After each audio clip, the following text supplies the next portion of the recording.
छठा press conference है पिछले 71 दिनों में। मैं इसको दोहरा रहा हूँ, आप जानते हैं क्यों दोहरा रहा हूँ। छठा प्रेस कॉन्फ्रेंस 71 दिनों में। तो आज प्राथमिकता मराठी मीडिया को दी जाएगी, उसके बाद हिंदी मीडिया से सवाल लिए जाएंगे और अंत में अंग्रेजी से भी सवाल लिया जाएगा। मैंने आपको सब नियम बताए दिए हैं। 35-40 मिनट का समय है। भारत जोड़ो यात्रा पर सवाल राहुल गांधी जी जवाब देंगे। पहला सवाल राजेश शेवगांवकर लोकमत से। माइक लीजिएगा, संक्षिप्त में पूछेगा ताकि सब लोग पूछ सकें। हेलो सर, नमस्ते। आप मराठी में पूछ सकते हैं, पटोले जी ट्रांसलेट। नहीं, हिंदी बात कर सकता हूँ मैं। अच्छा, नाही, इट्स बेटर. सर तुम्ही म्हणता की भारत जोडा, परंतु तुमचे सगळे विरोधक असं म्हणतात की भारत तुटलाच नाही, जोडण्याचा कुठं प्रश्न आहे? तर भारत नेमका कुठं तुटलेला आहे असं वाटतं तुम्हाला? हाँ, समझ गए. मराठी समझता हूं मैं. तो आपने कहा कि भारत जोड़ो की क्या जरूरत अगर भारत टूटा ही नहीं है. देखिए, भारत में पिछले 8 साल से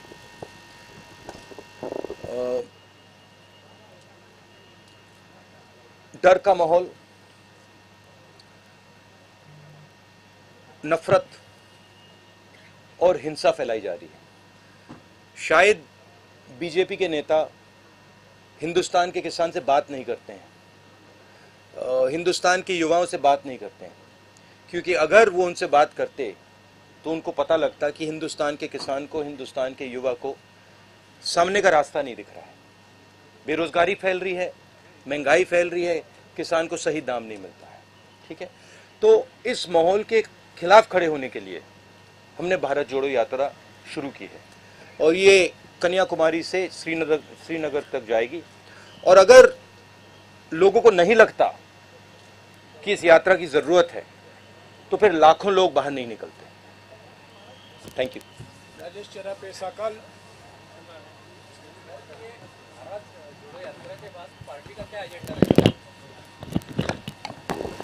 भैया, ये आपको कांग्रेस प्रेसिडेंट से पूछना पड़ेगा, खारगे जी से. He is now the president of the Congress party and he is the person who's going to give direction. मेरा लक्ष्य भारत जोड़ो यात्रा पर है. अब ये इसमें 2-3 महीने और लगेंगे, तो मेरा पूरा का पूरा फोकस इस यात्रा पे है और बहुत बहुत अच्छा लग रहा है मुझे, क्योंकि बहुत सीखने को मिल रहा है, बहुत लोगों से समझने को मिल रहा है और बहुत प्यार मिल रहा है. नीरज जावड़ेकर, महाराष्ट्र टाइम्स। नीरज जावड़ेकर, महाराष्ट्र टाइम्स।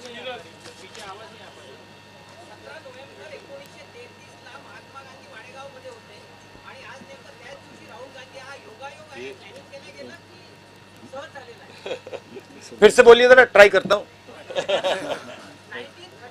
नहीं, मराठी में.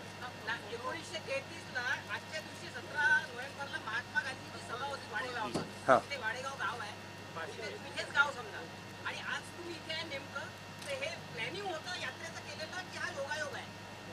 नहीं, ट्रांसलेट कीजिए कि ये जब यहाँ आए, गांधी जी भी आए थे, हम भी आए, क्या प्लान करके आए हैं या ऐसे ही हुआ है? नहीं, कोई प्लानिंग. 1933 में इसी दिन महात्मा गांधी यहाँ थे, तो ये अच्छा पॉजिटिव है ये. और आप आज यहाँ है 89 ईयर के बाद आप है यहाँ, तो ये तो पॉजिटिव. देखिए, पॉजिटिव बात है. प्लान तो नहीं है, मगर महात्मा गांधी कुछ चीज़ थे और हम कुछ और हैं. मतलब कोई ये कंपैरिजन मत कीजिए प्लीज. ये हमें मतलब ये गलत कंपैरिजन है. ही इज महात्मा गांधी ने देश को रास्ता दिखाया. महात्मा गांधी ने अपनी पूरी जिंदगी देश के लिए लड़ने में लगा दी, तो कोई कंपैरिजन नहीं. प्रबोध देशपांडे, लोकमत समाचार. लोकसत्ता. सॉरी. नमस्कार राहुल जी. माझा प्रश्न असा होता की केंद्र सरकारमध्ये भाजपा जो सत्ताधारी पक्ष आहे त्याच्यावर अंकुश ठेवण्यात प्रमुख विरोधी पक्ष म्हणून काँग्रेस कुठेतरी कमी पडताना दिसतो. तर या संदर्भात पक्षाची पुढील रणनीती काय राहणार आहे आणि 2024 साठी प्रमुख अजेंडा काय राहणार आहे पक्षाचा? की तरफ कमजोर पड़ रहा है अपना पक्ष, विपक्ष का, ऐसा उनका कहना है। सब पूरा का पूरा ऑपोजिशन या कांग्रेस या कांग्रेस अपने विपक्षी इस नाते से हम कमजोर गिर रहे हैं, ऐसा उसका कहना है मोदी सरकार के। नहीं, देखिए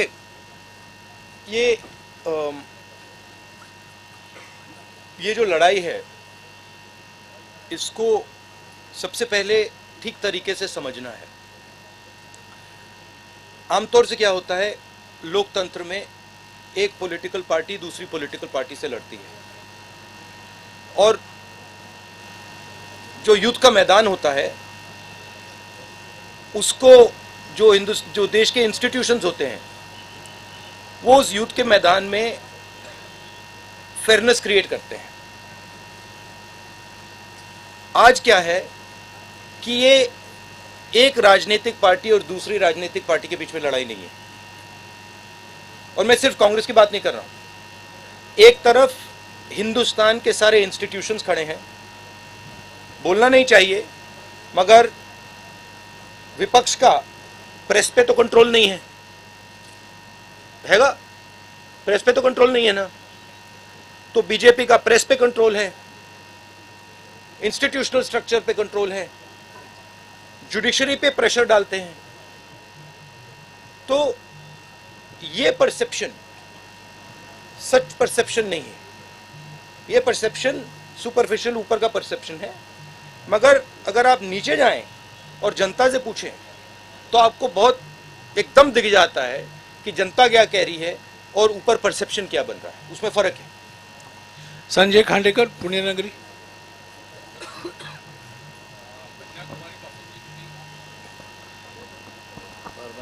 कन्याकुमारीपासून तुम्ही जी पदयात्रा सुरू केलेली आहे भारत जोडोची, सॉरी, एक मैं थोड़ा इसमें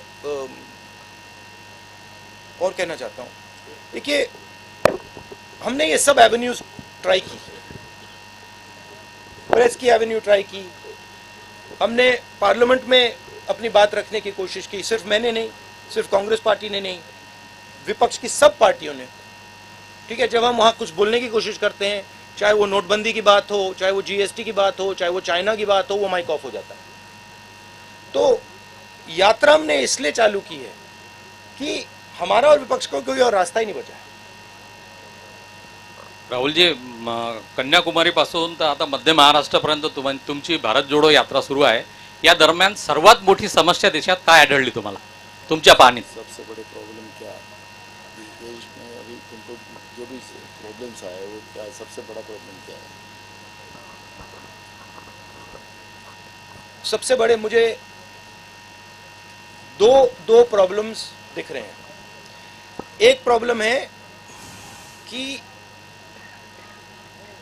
युवा को यह भरोसा नहीं है कि उसे रोजगार मिल सकता है, चाहे वो कुछ भी पढ़ ले, किसी भी यूनिवर्सिटी में चला जाए, सर्टिफिकेट मिल जाए, मगर वो आपको गारंटी करके ये नहीं कह सकता कि अगर मैंने इंजीनियरिंग की ट्रेनिंग की है तो मैं इंजीनियर बनूंगा या मजदूरी करूंगा।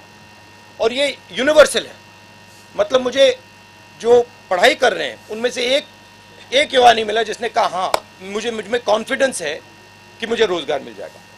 तो ये पहला बड़ा मुद्दा है। उसको अगर आप थोड़ी गहराई से देखें तो उस युवा के माता पिता ने मेहनत करके उसे उसकी शिक्षा के लिए पैसा मोस्टली प्राइवेट प्लेयर्स को दिया है, प्राइवेट इंस्टीट्यूशंस को दिया है।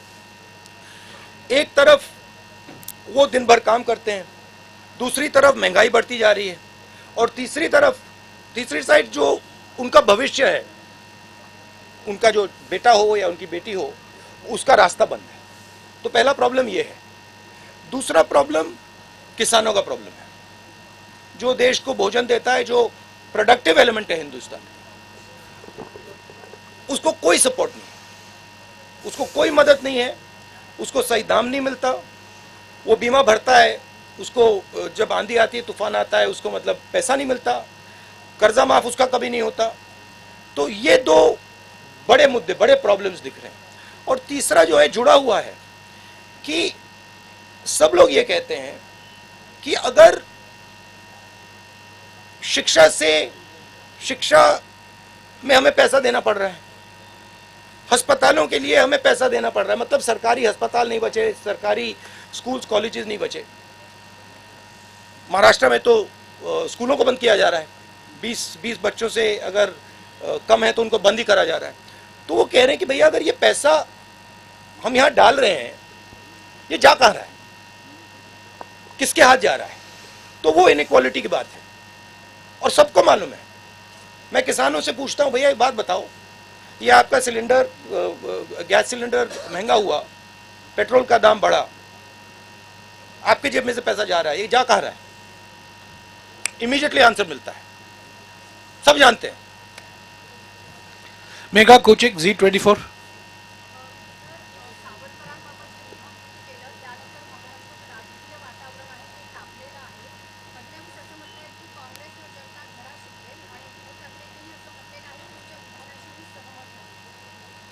सावरकर के बारे में बोला ना, तो डॉक्टर बोलते मैं सहमत नहीं, और फडणवीस बोलता है कि हमें ही लोग जगह दिखाएंगे। ये देखिए, ये मेरे लिए सबसे जरूरी डॉक्यूमेंट है।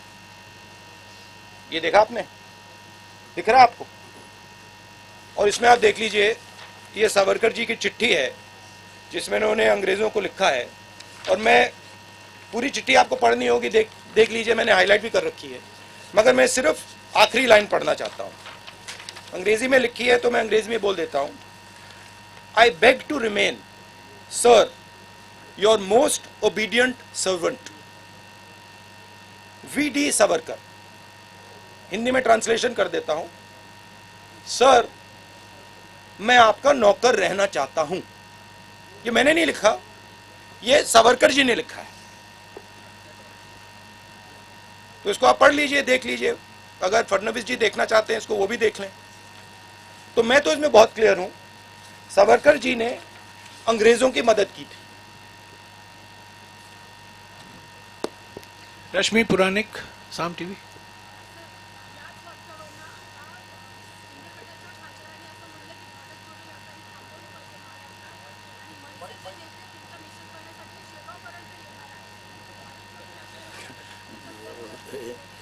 ये यात्रा को रोकना चाहिए, सावरकर के बारे में ऐसा बोला है, तो वैसे गवर्नमेंट को उसने लेटर लिखा है। किसने?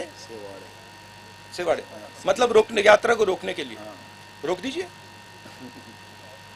कोई प्रॉब्लम नहीं है, रोक दीजिए। देखिए, किसी का कोई विचार हो उसको रखना चाहिए, और अगर सरकार को लगे कि भारत जोड़ो यात्रा को रोक देना चाहिए तो रोकने की कोशिश कीजिए, करिए। गजानन नुमाटे, TV9। आपकी रैली देखें तो उसमें घोषणाएं चलती है कि 2024 में प्रतिपक्ष का प्राइम मिनिस्टर पद का चेहरा राहुल गांधी है। क्या आप भी यही सोच रहे हैं कि 2024 में आप as prime minister candidate opposition में? मैं ये आप डिस्ट्रैक्ट करने का बहुत अच्छा तरीका है। हमारा काम भारत जोड़ो यात्रा का काम है, हमें भारत को जोड़ना है। ये इस सवाल के बारे में हम सोच ही नहीं रहे। हम सिर्फ हम कन्याकुमारी से शुरू किए हैं, हम श्रीनगर तक जाएंगे और वहां पर हम तिरंगे को लहराएंगे। ये हम कर रहे हैं, ये हमारी तपस्या है, और हम और कुछ चीज के बारे में नहीं सोच रहे।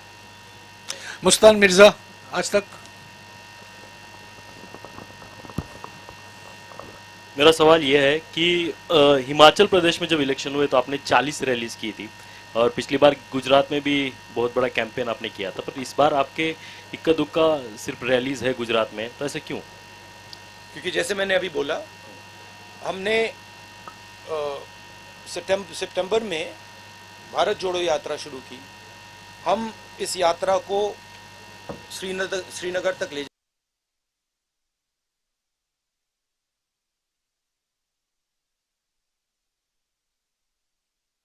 पूरा करना चाहते हैं। ज़रूर अगर कांग्रेस प्रेसिडेंट हमें कहेंगे कि हमें गुजरात जाना है, हिमाचल जाना है, तो हम जाएंगे। अभिजीत करंडे, ABP भाजपा। साल से जो नेता जमीन पर नहीं दिखे थे वो अचानक से जमीन पर दिखना शुरू हो गई। आपकी यात्रा शुरू होने के बाद नागापुर में बहुत सारे नेता दिखे। राहुल गांधी तो निकल पड़े, उन्होंने एक प्रोग्राम दे दिया है पार्टी के लिए। क्या ये प्रोग्राम गांव देहात तक जाने के लिए, क्योंकि यात्रा तो कन्याकुमारी से कश्मीर जा रही है, बहुत सारे तबके तक नहीं जा रही है, तो क्या कांग्रेस का कोई प्लान है आगे वाला जो ये यात्रा है हर आदमी तक, हर गांव तक, हर शहर तक, हर तबके तक, हर आदिवासी पाड़े तक जाए और आपका विचार जो है जो आप बोल रहे हैं वो पहुंचे वहां? यात्रा एक सोच है, एक काम करने का तरीका है, एक कह दो एक इमेजिनेशन है।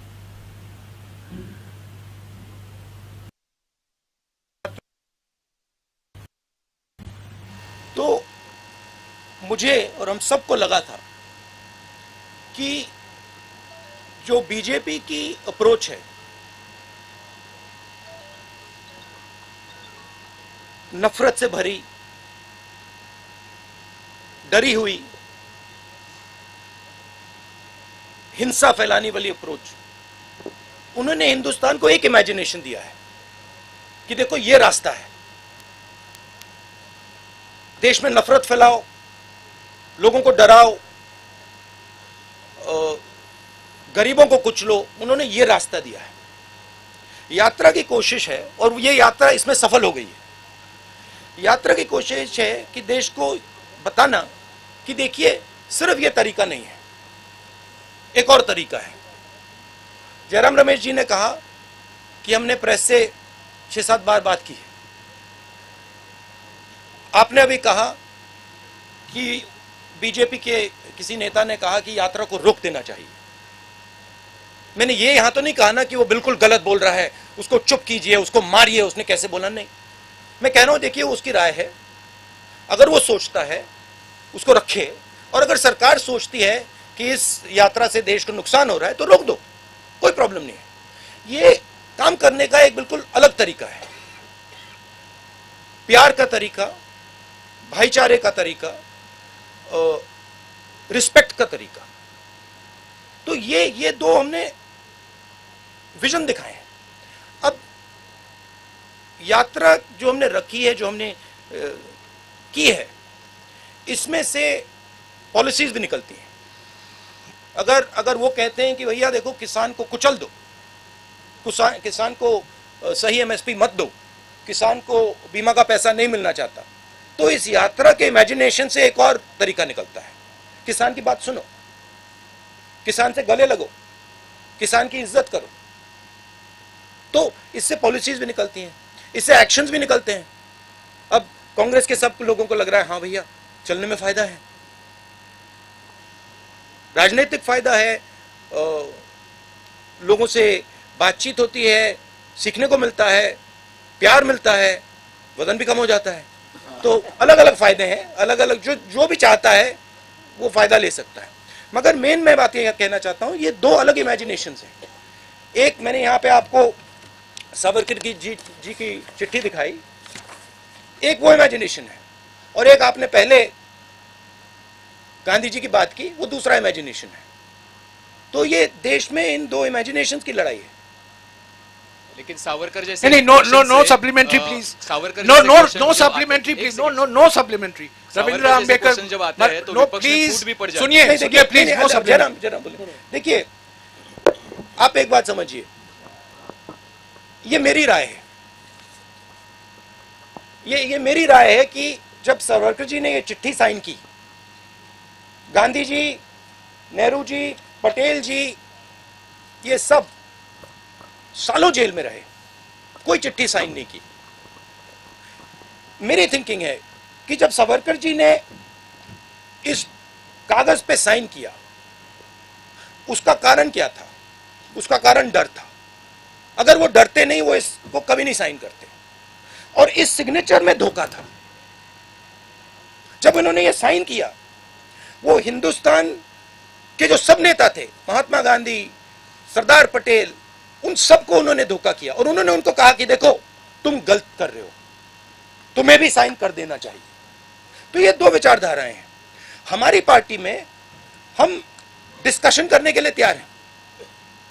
अगर कोई सोचे कि नहीं भैया यात्रा को ऐसे चलाना चाहिए, हम प्यार से सुनते हैं, हम डिक्टेटर नहीं है यहाँ पे। मैं फिर से आपसे गुजारिश करूंगा, सप्लीमेंट्री मत पूछिए क्योंकि और लोगों का टाइम घटेगा। Marathi news digital news channel Ravindra Ambekar ji. जी, आप जिस विचारधारा का विरोध करते हैं, चुनाव आते ही आपके सारे विधायक उस विचारधारा की पार्टी में ज्वाइन हो जाते हैं। क्या आपकी इस भारत जोड़ो से इस समस्या का हल निकलेगा? और दूसरा है, भारत जोड़ो में नहीं, क्या एक सवाल रविंद्र प्लीज, एक सवाल आपने पूछ बनेगा, लिया, नया यूपीए उसका जवाब देने दीजिए। एक सवाल अभी मेरे साथ एक शिवसेना के एमएलए चल रहे थे, वो कह रहे थे 50 करोड़ रुपए उनको ऑफर किया था, वो नहीं गए, बहुत सारे और गए। तो देखिए, एक प्रकार से ऑपोजिशन की सफाई भी हो रही है। जो भी करप्ट लोग हैं, जो 10 करोड़ के लिए, 15 करोड़ के लिए, 50 करोड़ के लिए बिक जाते हैं, वो बीजेपी जा रहे हैं। अच्छी बात है। हिंदुस्तान में साफ सुथरे लोगों की कमी तो नहीं है, हमारे साथ आ जाएंगे। हमारे पास 12-13 मिनट का समय बाकी है। अब मैं हिंदी और अंग्रेजी मीडिया से सवाल लूंगा। अखिलेश मिश्रा, नवभारत हैं क्या? पूछिए ना, आगे आगे पूछिए। जब तक आगे आएंगे मैं अगले सवाल से पूछूंगा। संतोष गवाई, दैनिक भास्कर, उनको माइक दीजिएगा, जल्दी जल्दी जल्दी। ये मैं आपको गिफ्ट दे देता हूं, और आप सबको कॉपी चाहिए तो सबको दिलवा देता हूं। संतोष गवाई, दैनिक भास्कर, प्लीज। आपण एक ये मोहन भगवत जी को भी भिजवा दीजिए।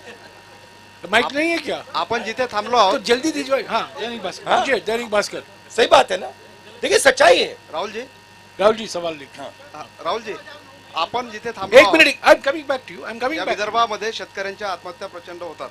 हे 6 जिल्हे शेतकऱ्यांच्या आत्महत्येसाठी हे होते. आता पूर्ण देशभर शेतकऱ्यांच्या आत्महत्या होतात. तर त्यासाठी आपल्याकडे काही आपल्या डोक्यात काही प्लॅन आहे का शेतकरी आत्महत्या थांबवण्यासाठी? मैंने हिंदी अखबार से सवाल पूछा इस उम्मीद के साथ कि आप हिंदी में पूछेंगे और आप मराठी में पूछ लिए, कोई बात नहीं। मराठी अखबारों के लोग हिंदी में पूछते हैं। ठीक है, पटोले जी अनुवाद कर। आपने विदर्भा बोला तो मैं विदर्भ के बारे में थोड़ा सा बोलना चाहता हूं। जब हम विदर्भ के बाउंड्री पे थे,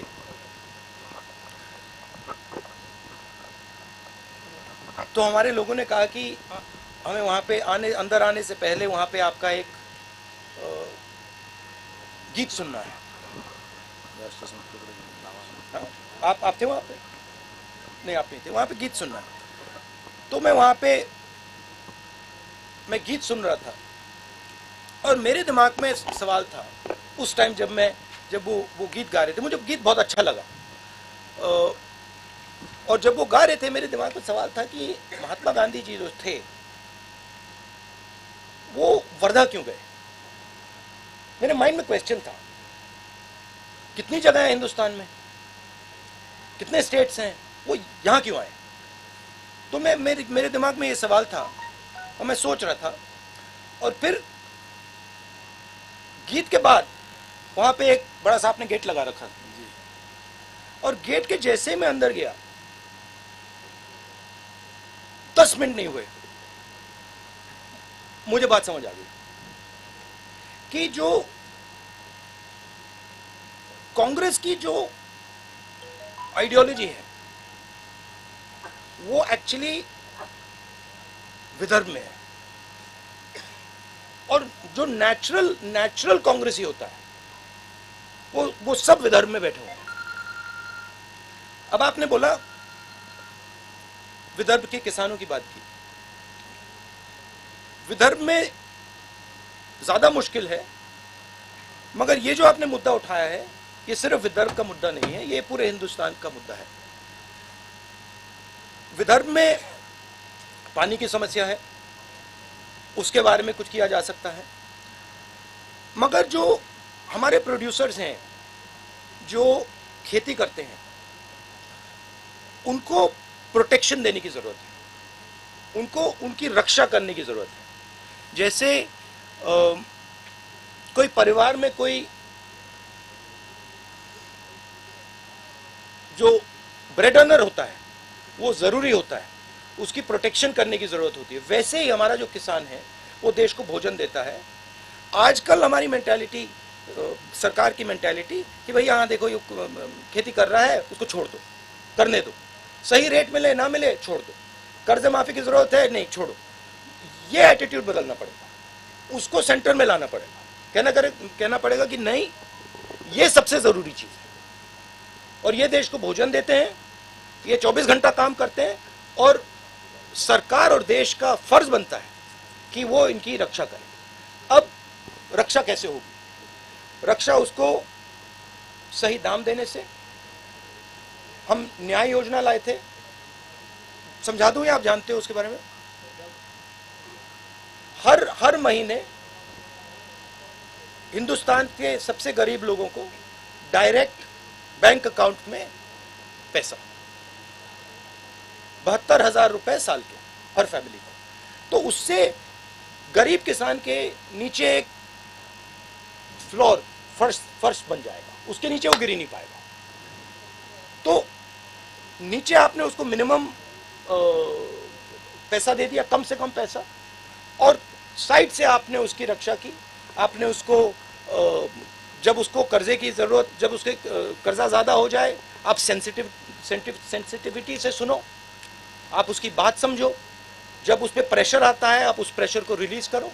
तो ये सब काम बहुत आसानी से किया जा सकता है। हमने यूपीए की सरकार में ये काम किया था। और आप विदर्भ के किसान से पूछो, जब विदर्भ को दर्द हो रहा था, यूपीए ने एकदम यहाँ पे पैकेज दिया था। अखिलेश मिश्रा, नवभारत। राहुल जी, उत्तर प्रदेश में पार्टी आपकी बहुत कमजोर होती जा रही है, आपकी यात्रा उधर से क्यों नहीं जा रही है? ये जो यात्रा है ना, ये इसका लक्ष्य कन्याकुमारी से कश्मीर तक जाने का है। नहीं, आप चले गए, सवाल पूछ लिया। हाँ, जवाब नहीं चाहते क्या? हाँ, तो ये यात्रा कश्मीर तक जाएगी और कन्याकुमारी से ये शुरू हुई है। अब मुझे पता नहीं ये किसने बात बोल दी कि ये यात्रा उत्तर प्रदेश से नहीं निकलेगी। मुझे नहीं मालूम किसने बोला है, क्योंकि दिल्ली के बाद ये यात्रा उत्तर प्रदेश से निकलेगी। उत्तर प्रदेश से हरियाणा जाएगी, हरियाणा से पंजाब जाएगी, पंजाब से जम्मू जाएगी। तो पता नहीं ये मिस इन्फॉर्मेशन कौन फैला रहा है, मगर ये यात्रा यूपी में जाएगी। गजानन अवस्थी, लोकमत समाचार। एक मेरी एक्चुअली शिकायत है कि यूपी में थोड़ा और जाना चाहिए था, बट अगर हम थोड़ा और जाएंगे तो वो रास्ता फिर ज़्यादा लंबा हो जाएगा। इसलिए हमने यूपी में शायद 2-3 डिस्ट्रिक्ट्स में हम जाएंगे, 3-4-5 दिन जाएंगे। मैं राहुल जी से निवेदन करूंगा कि उनके जवाब के कारण हम इसको 5 मिनट बढ़ा सकते हैं तो अच्छा। हाँ, बढ़ा। ठीक है, गजानन अवस्थी प्लीज, लोकमत समाचार। हेलो सर, राज्य के अभी की जो खस्ताहाल एक minute please, Gajanan Awasthi. Sir, राज्य की जो खस्ताहाल स्थिति है अभी महाराष्ट्र की, तो ये पदयात्रा का उस पर कुछ असर होगा क्या वर्तमान राज्य की स्थिति पर? नहीं, राज्य मतलब महाराष्ट्र के राज्य ये थी कि हाँ, पार्टी की स्थिति कमजोर नहीं है। महाराष्ट्र में कांग्रेस की विचारधारा, और ये मैंने जयराम रमेश जी से कहा, मैं आपको बताऊं सबसे अच्छा रिस्पांस महाराष्ट्र में मिला है। नेचुरल कांग्रेस है ये। और मुझे मतलब ये बात बहुत समझने को मिली है, ये यहाँ पे नेचुरल कांग्रेस है, मतलब ये डीएनए है कांग्रेस का। तो यहाँ कांग्रेस पार्टी मजबूत, कमजोर बिल्कुल नहीं। वैभव गंजापुरे, टाइम्स ऑफ इंडिया प्लीज। देखिए, फ्यूचर तो आप प्रेडिक्ट करते हो, मैं तो करता नहीं हूँ, मगर असर असर जरूर पड़ेगा, पॉजिटिव असर पड़ेगा। वैभव गंजापुरे। राहुल जी, जब आपका यात्रा खत्म होगा कश्मीर में, तो आप क्या बदलाव देखते हैं भारत में, और कांग्रेस पार्टी को कैसा एक सवाल अंग्रेजी मीडिया भी हिंदी में पूछ रही है। अच्छा है, ठीक। Okay, how it will benefit the Congress when you and your यात्रा इन Srinagar? Look, I'm not a soothsayer. I cannot predict the future. But you must have thought something. You asked a question. Let me answer the question. My job is to do what I see as my duty, and I felt that my duty, in a time when India is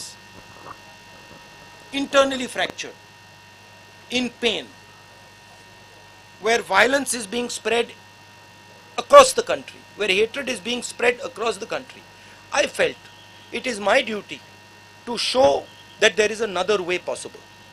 That there is a way possible where you are affectionate and loving to people, where you can disagree with them, where you can say, I actually don't like your views, but I can still go to you and say, I don't like your views, but I'm ready to listen to your views, and I'm not going to beat you because I'm more powerful. I'm not going to thrash you because I'm more powerful. So I thought it was my duty as an Indian citizen to place that on the table. And that is the idea of the Bharat Jodo Yatra. Now, please don't misunderstand. It is not only my duty, and it is not only I who is thinking this.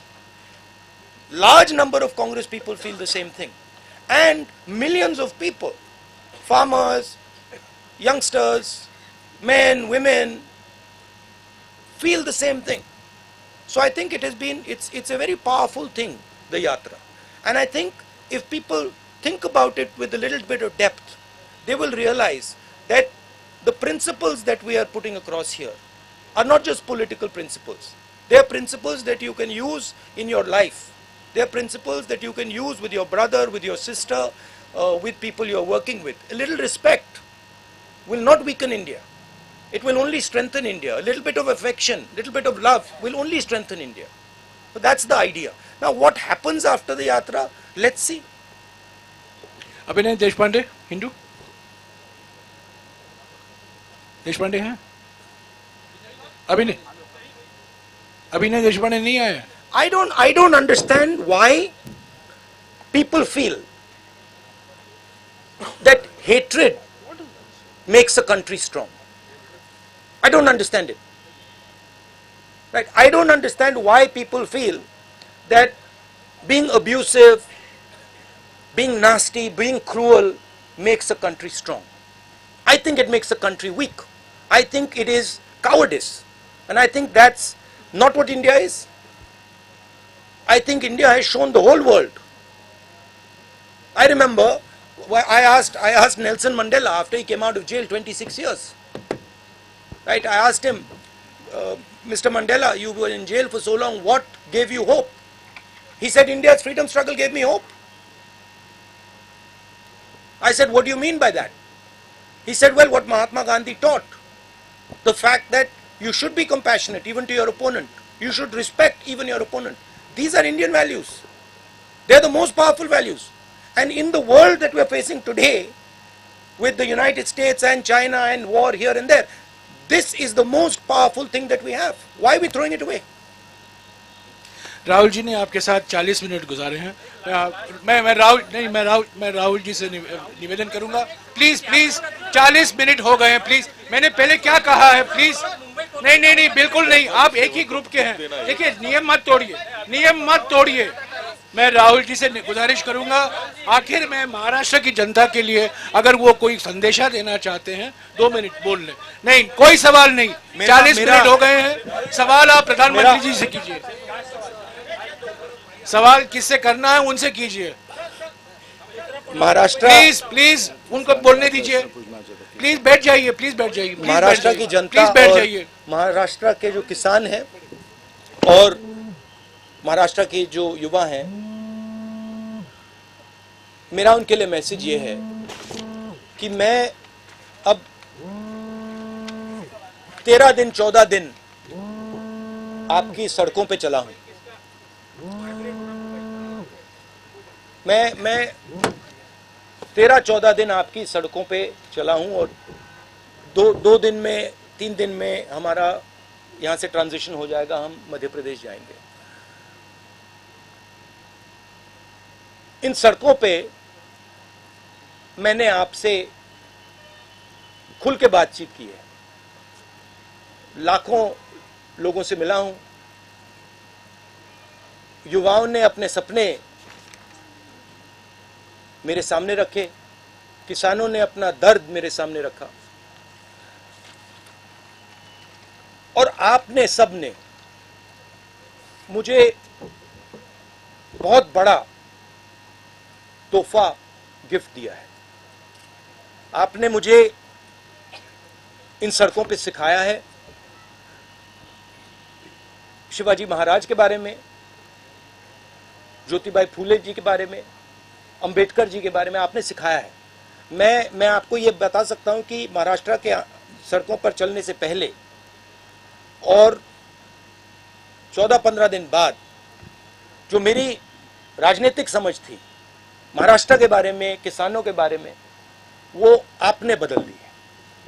तो मैं आपका दिल से धन्यवाद करना चाहता हूं और मैं इस सफर को अपनी पूरी जिंदगी नहीं भूलूंगा। और आपका जो प्यार है, मुझे खत्म करने दीजिए, मुझे खत्म करने दीजिए। ये don't disturb brother don't disturb. शुक्रिया राहुल जी, अभी आपका फोटो तो नहीं तो मैं दिल से महाराष्ट्र की जनता को और लास्ट में जो पुलिस ने हमारी मदद की है, जो चले हैं हमारे साथ, उनको भी काफी धक्के लगे हैं, उनका भी मैं दिल से धन्यवाद करता हूं। Thank you. अभी राहुल जी आपके साथ एक फोटो लेंगे। हमारा जर्नलिस्ट का बुक है।